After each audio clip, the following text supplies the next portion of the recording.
She was pronounced dead at 2:43 a.m. The doctor signed the paper. They covered her face. The room went quiet, but no one checked her hands. They were still warm. Her name was Elena Ward, 32 years old, no children, no serious medical history. She was brought into the emergency room just after midnight, collapsed at home. No pulse, no response. The report said cardiac arrest. It was a long night. Too many patients, too little time. The doctor listened for a heartbeat once. Then again. Nothing. At 2:43 a.m., he wrote the time of death. No autopsy was ordered. There was no reason to. Elena's brother arrived an hour later. He didn't cry. He stood by the bed and stared at her face. It looked peaceful. Too peaceful. Her skin was pale, but not cold. He touched her wrist. Just for a second. He felt something. Not a pulse. Not exactly. More like movement. He pulled his hand away. He told himself it was nothing. Hospitals were cold places. Strange things happened there. He signed the papers. They zipped the bag. They rolled her away. The hallway lights flickered once. No one reacted. Hospitals were old places. They made strange sounds.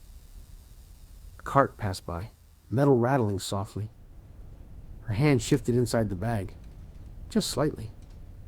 No one saw it. The zipper stayed closed. The funeral was scheduled quickly, closed casket.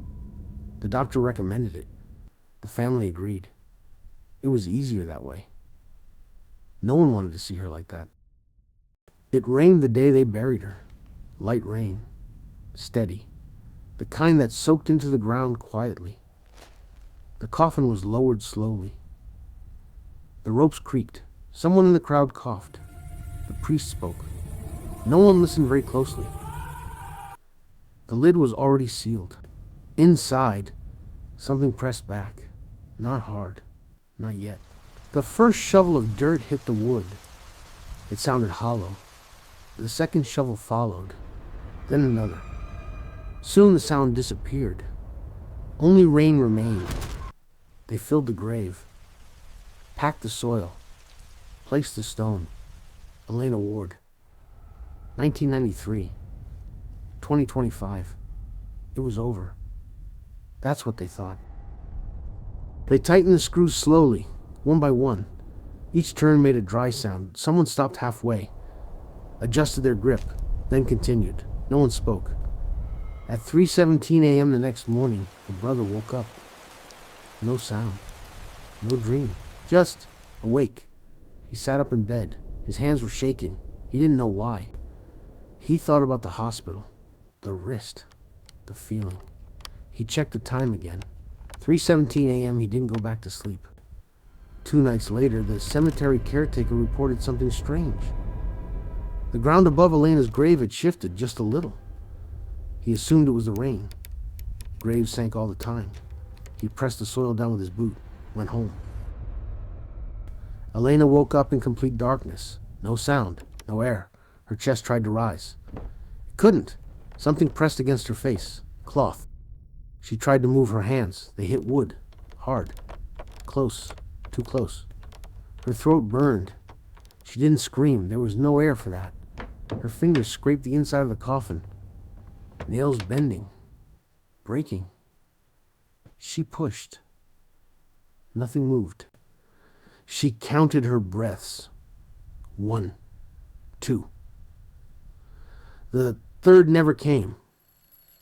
Her chest burned. Her vision tightened. She stopped moving. Then her foot twitched. Once. The sound echoed longer than it should have. The doctor started sleeping with the lights on.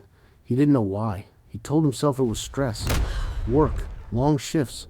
But every time he closed his eyes, he saw hands, fingers, scratching. He checked the death report again. Everything was correct. Everything was signed. Everything was done properly. Still, he washed his hands longer than usual. The dirt never seemed to come off. He checked his hands under brighter light, clean. Still, he washed them again. The water ran clear.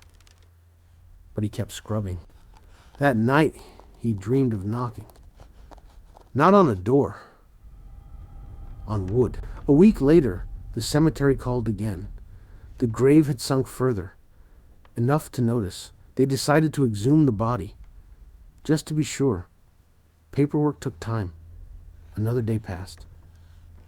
Then another. When they opened the coffin, the smell came first. Then the silence. The inside of the lid was covered in marks. Deep. Uneven. Broken nails lay scattered inside.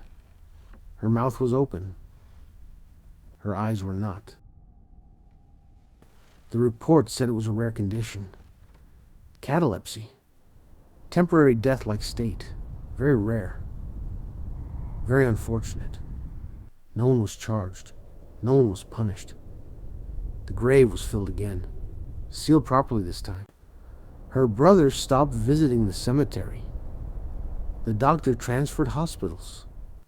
The caretaker quit. The grave stayed quiet. But the soil never stopped sinking. Just a little. Every night.